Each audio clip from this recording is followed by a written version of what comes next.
ok? No versículo 4, ele vai falar: estas coisas, pois, vos escrevemos para que nossa alegria seja completa. Né? Ou seja, eu estou lhe falando isso para que realmente vocês consigam entender e a gente consiga viver uma vida em paz. Né? Realmente, o que eles estavam trazendo, irmãos, era coisas muito ruins para a igreja. Estavam trazendo coisas muito ruins, entre elas o pecado. Você poderia pecar de qualquer forma, poderia trair, poderia prostituir, poderia fazer o que fosse, que não teria problema. E eles estavam falando isso para a igreja, e a igreja estava já tendo alguns adeptos ali, que já estavam aceitando e já estava tendo dificuldade com isso, ok? Vamos lá para os próximos versículos. Versículo 5. Ora, a mensagem que da parte dele temos ouvido e vos anunciamos é esta, que Deus é luz e não há nele treva nenhuma. Ou seja, ele está falando, a mensagem que nós anunciamos para vocês, vocês ouviram, é que Deus é luz. Ou seja, Deus é a verdade. Deus, ele é o amor. Deus, ele é a sabedoria. E nele não há treva nenhuma. Ou seja, Deus, ele é santo, ele é imaculado, ele realmente é irrepreensível.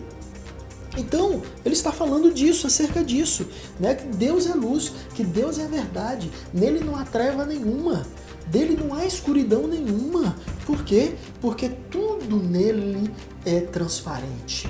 Tudo em Deus é transparente, Então, Deus não tem nada a esconder. Deus, nele não existe treva alguma, porque ele é santo, ele é puro, ele é imaculado, ele é o Jesus Cristo, ao qual deu a vida por mim e por você. No versículo 6, ele vai falar o seguinte: se dissermos que mantemos comunhão com ele e andamos nas trevas, mentimos e não praticamos a verdade. Ou seja, é o que estava acontecendo ali. Os gnósticos estavam dizendo que eram de Cristo, porém eles estavam andando em trevas. Eles não tinham dificuldades em praticar qualquer tipo de pecado, eles não tinham dificuldades, mas eles se diziam: eu sou de Cristo.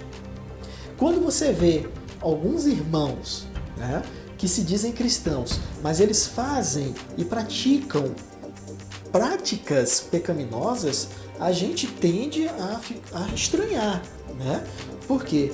Porque o verdadeiro cristão, ele anda na luz, ele anda na verdade. Nós queremos fazer o que é certo, nós queremos fazer o que é do bem.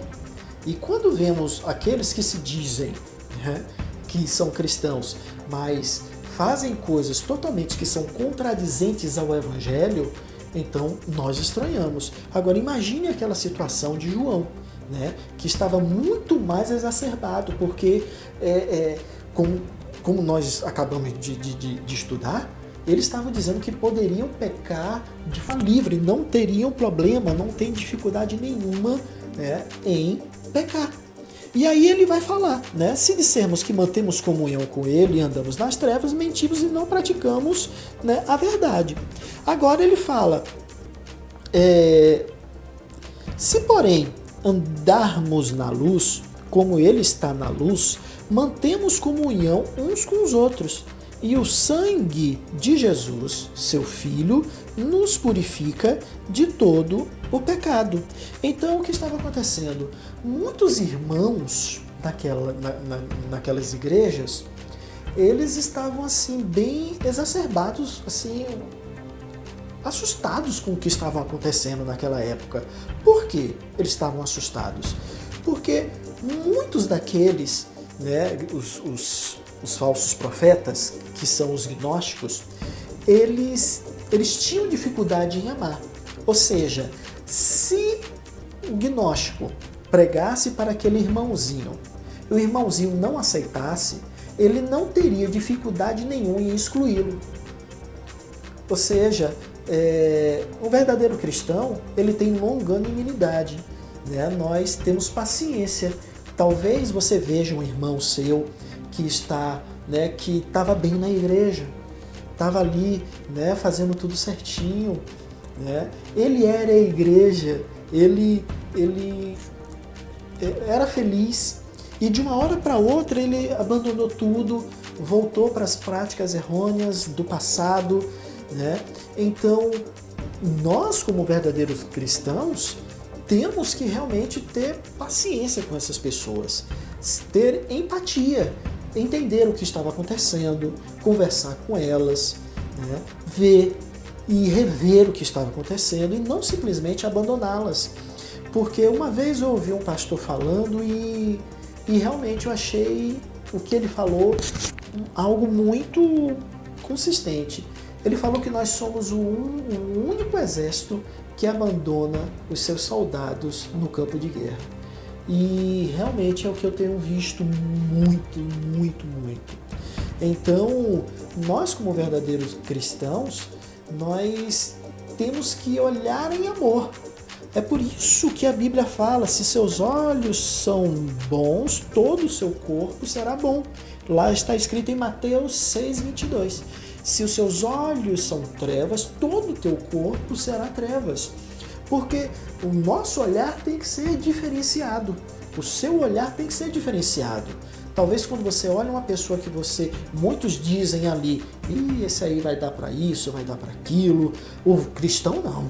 O cristão ele já olha com outro olhar. Ele vai dizer, enquanto o pessoal ali está falando que eu vejo ali um homem de Deus, eu vejo ali uma pessoa boa, eu vejo ali uma pessoa que vai evoluir, eu vejo ali uma pessoa que vai conseguir vencer a vida.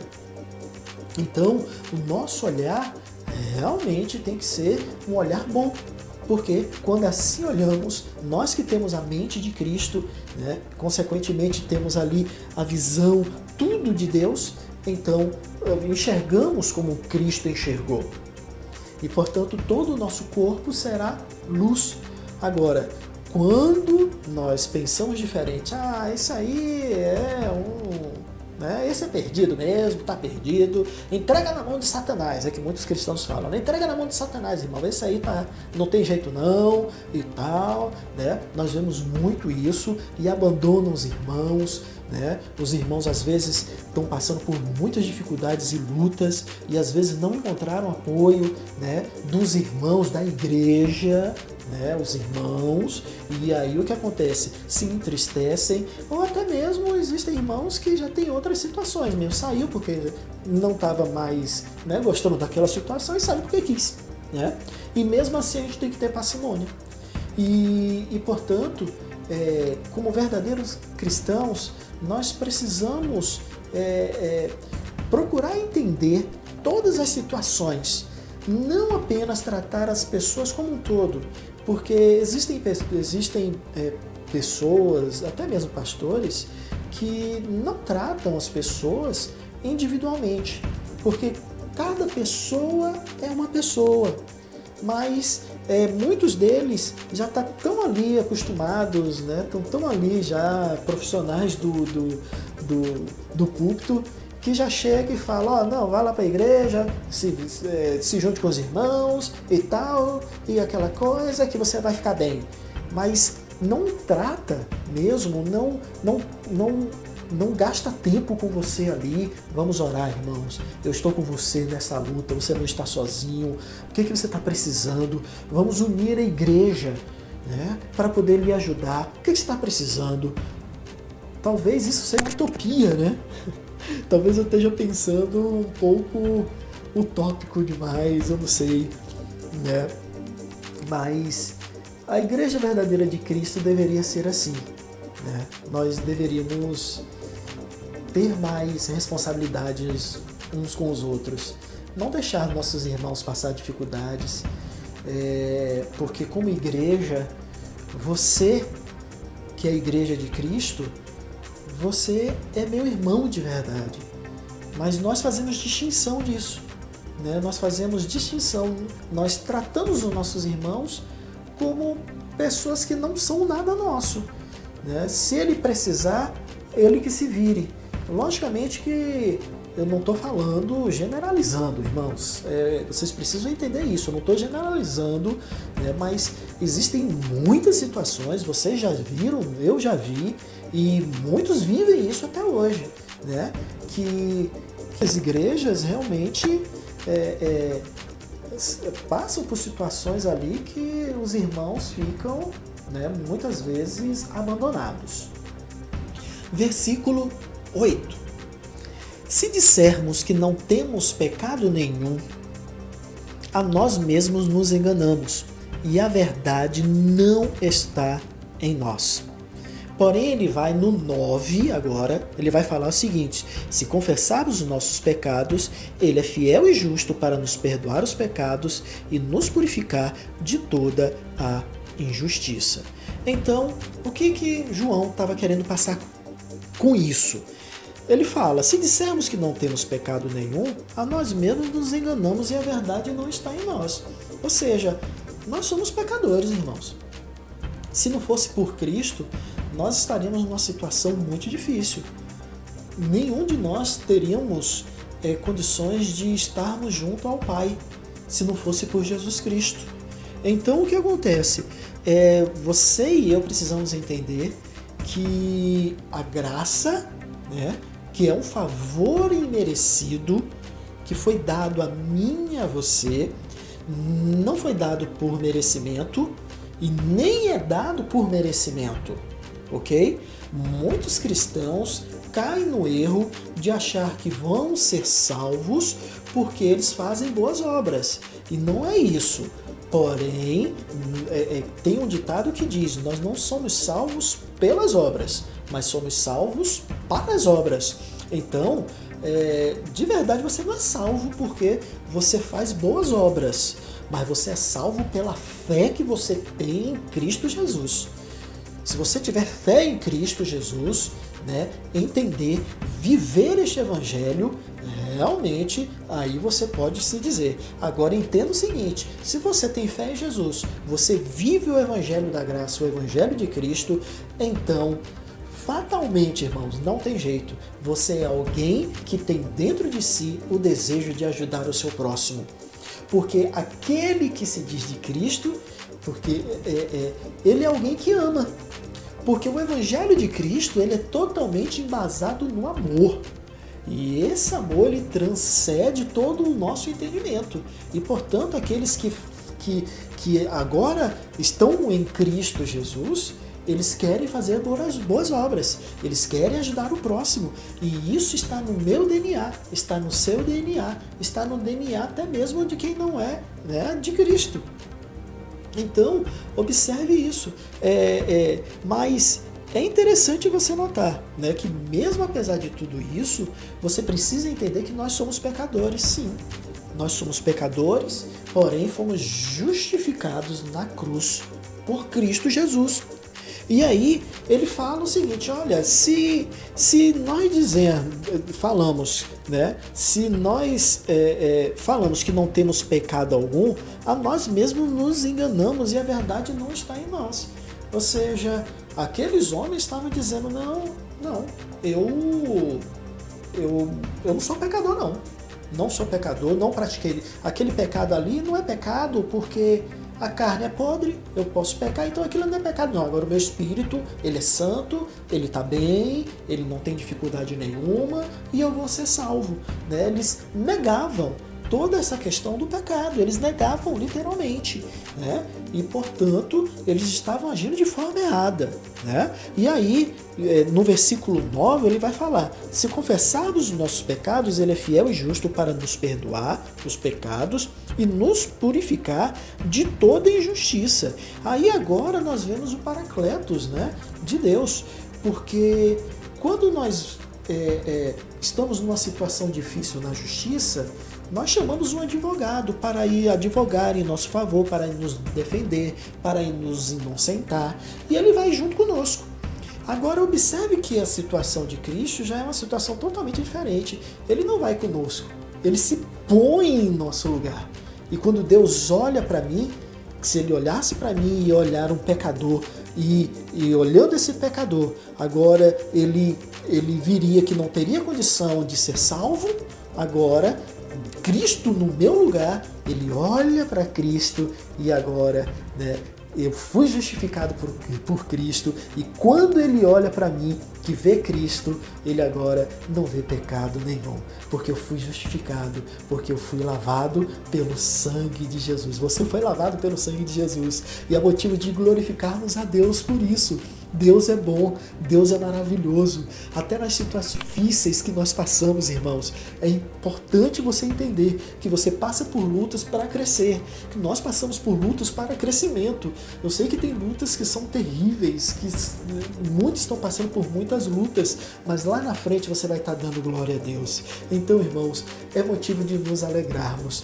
Por mais que você venha a morrer, você não vai morrer, porque o corpo ficou aqui, mas na mesma hora você vai abrir os olhos e vai estar junto ao Pai. Então é maravilhoso estar junto a Deus, irmãos. Vamos para o 10. Se dissermos que não temos cometido pecado, fazemo-lo mentiroso, e a sua palavra não está em nós. Uma vez que Deus disse que todas as pessoas são pecadoras, o próprio Deus falou. Agora vem esses homens e estão difamando a Deus, dizendo que ele é mentiroso, ok? Então, nós nunca podemos falar isso. É por isso que ele fala, se dissermos que não temos cometido pecado, fazemos-lo mentiroso, que é em Deus, e a sua palavra não está em nós, certo? Então, Deus disse que eu sou pecador, que você é pecador. E quando nós negamos a isso, nós estamos blasfemando contra Deus, dizendo que ele é um mentiroso. Então, era isso que estava acontecendo com aqueles homens. Eles estavam blasfemando, dizendo que nós não cometemos pecados. Então, é algo de ficar mesmo com as antenas em pé. Mas então é isso, meus irmãos. Nós acabamos de ler a primeira epístola de João. Eu espero que você realmente tenha entendido principalmente essa questão do contexto. É muito importante com que você entenda o contexto, porque já nos próximos capítulos nós vamos ver o que João vai falar. Então, eu quero agradecer a você que ficou comigo até o final.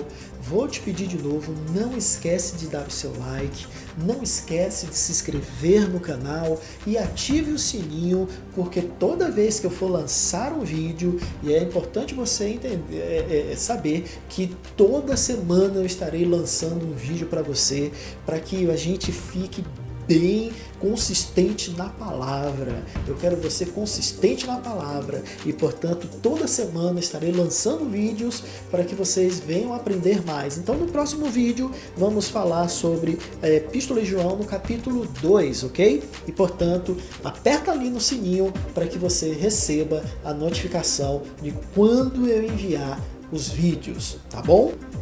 Então, fiquem com Deus e nos vemos nos próximos vídeos.